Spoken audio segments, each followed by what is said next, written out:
আসসালামু আলাইকুম। আজ আমি আপনাদের সাথে শেয়ার করব আমার মার হাতের বড়ইয়ের আচারের রেসিপি। আমার মা কিন্তু এই রেসিপিটা আমার নানুমার কাছ থেকেই শিখেছে।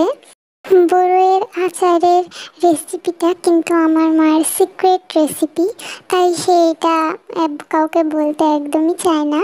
কিন্তু আমি জোর করে এই ভিডিওটা করেছি, কারণ এত মজা হয় এই আচারটা বলার মতো না। আমি তো বানাতে বানাতে খেয়ে সব শেষ করে ফেলি। আমার নানুমা আচার করার দিক দিয়ে একদম ছিল পাকা। ওই পাড়ার সবাই আমার নানুমার কাছ থেকে আচার করা শিখতে আসতো। তো তার মেয়েরা মোটামুটি ভালোই পারে আচার করতে। তো এখানে আচার করার জন্য প্রথমে এই বড়ইগুলো আমি ছাদে রোদে দিয়ে দিয়েছি। হ্যাঁ, সব বড়ইগুলো আমি ছাদে রোদে একটু শুকানোর জন্য দিয়ে এসেছিলাম। বড়ইগুলো যখন শুকিয়ে লাল লাল হবে তখনই সেটা আচার করার জন্য একদম পারফেক্ট হয়ে যাবে। বড়ইয়ের আচার করার জন্য আমরা এখানে ফার্স্টেই বড়ইটা বেছে নিব। আমার আর আমার মার আবার খুবই খুঁতখুঁতে মন, বড়ই না বেছে আমরা কখনোই আচার বানাই না। তো এখানে বেছে দেখে নিচ্ছিলাম যে পোকা আছে কিনা। বড়ই সব সময় পোকা থাকবেই, এই জন্য বেছে নেওয়াটাই ভালো। তো একটা একটা করে এইভাবে করে বড়ই পুরা খুলে আমরা বড়ইয়ের ভিতরটা দেখে তারপরে নিয়েছি, যাতে কোনো পোকা টোকা না থাকে। বড়ইগুলো গাছ থেকে পেড়ে আনার পর কিন্তু আমার মা এগুলোকে সুন্দর মতো ধুয়ে মুছে শুকিয়ে নিয়েছে, যাতে কোনো ময়লা না থাকে বড়ইয়ে। তারপরে এই যে আমি আর আমার মা মিলে সব বড়ইগুলো একটা একটা করে বেছে নিয়েছি। এই যে দেখুন, বড়ইগুলো সব বাছা হয়ে গিয়েছে। এইবার বড়ইটা মাখানোর পালা। বড়ই মাখানোর জন্য এখানে আমার মা একটা বড় গামলার মধ্যে বড়ইগুলো ঢেলে নিয়েছে আর 1 চামচ ধনের গুঁড়া এর মধ্যে দিয়ে দিল। এরপরে 1 চামচ মরিচের গুঁড়া দিয়ে দিয়েছে, এটা লাল মরিচের গুঁড়া। তারপরে দিয়ে দিয়েছে 1 চামচ হলুদের গুঁড়া।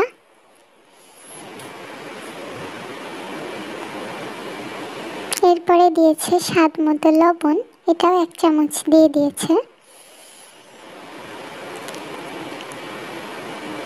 তারপরে এখানে 1 বোতল সরিষার তেল, সেটার অর্ধেকের মতো দিয়ে দিয়েছে। এটা হচ্ছে 1/2 লিটারের একটা সরিষার তেলের বোতল, সেখান থেকে অর্ধেক দিয়ে দিয়েছে। তারপরে এই যে দেখুন, ভালোভাবে চটকে চটকে মাখিয়ে নিচ্ছে। তারপরে এখানে 1 মুঠ মতো চিনি দিয়ে দিয়েছে। চিনি দিয়ে আবার এই যে ভালোভাবে মাখিয়ে দিচ্ছে। তো আমার মার মনে হয়েছে যে চিনি কম হয়েছে, তাই আরও একটু চিনি দিয়ে দিয়েছে। আপনারা এখানে মাখিয়ে তারপরে একটু টেস্ট করে দেখবেন যে লাগবে নাকি, তারপরে আর একটু দিয়ে দিবেন। একবারে বেশি চিনি দিয়ে দিলে তো হচ্ছে বেশি মিষ্টি হয়ে যাবে, তখন আর খেতে ভালো লাগবে না। এই জন্য টেস্ট করে তারপরে আর একটু চিনি দিয়ে দিয়েছে। তারপরে এই যে দেখুন, ভালো করে আবার মাখিয়ে নিচ্ছে। বড়ইয়ের আচারে কিন্তু মাখানোর কাজটাই বেশি ইম্পর্টেন্ট, ভালোভাবে না মাখালে তো তখন ভালো লাগবে না। তারপরে এর মধ্যে দিয়ে দিল চিলি ফ্লেক্স, শুকনো মরিচের গুঁড়া, সেইটা হচ্ছে অল্প একটু দিয়ে দিল। তারপরে আবার মাখিয়ে নিচ্ছে। অনেক সুন্দর করে মাখিয়েছে বড়ইয়ের আচারটা। দেখতে দেখতে কিন্তু এই দেখুন, আচারটা মাখানো হয়ে গিয়েছে।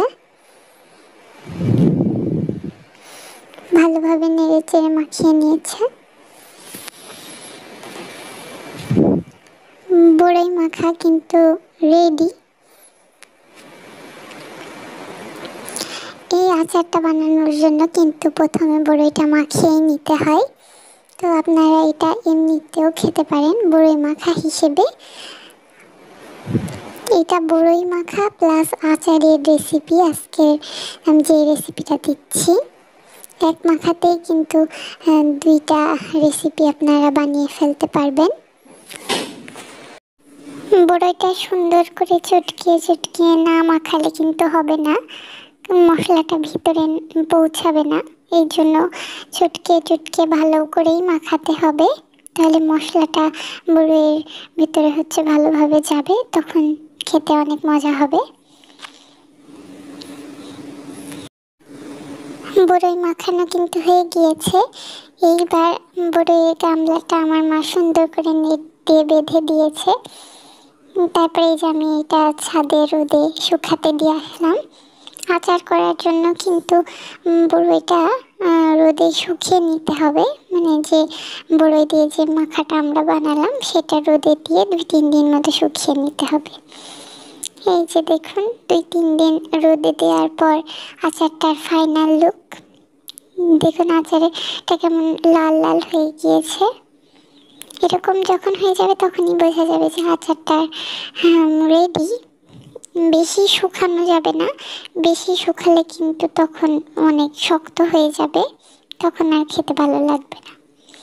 এই যে আমার কিন্তু যতবারই আমি ছাদে নেড়ে দিতে যাচ্ছিলাম ততবারই আমি একটু একটু করে নিয়ে খেয়ে নিচ্ছিলাম। আমার তো খুবই পছন্দ, যতবার আমি আচারটা ছাদে দিতে যাই ততবারই নিয়ে নিয়ে খেয়ে ফেলি।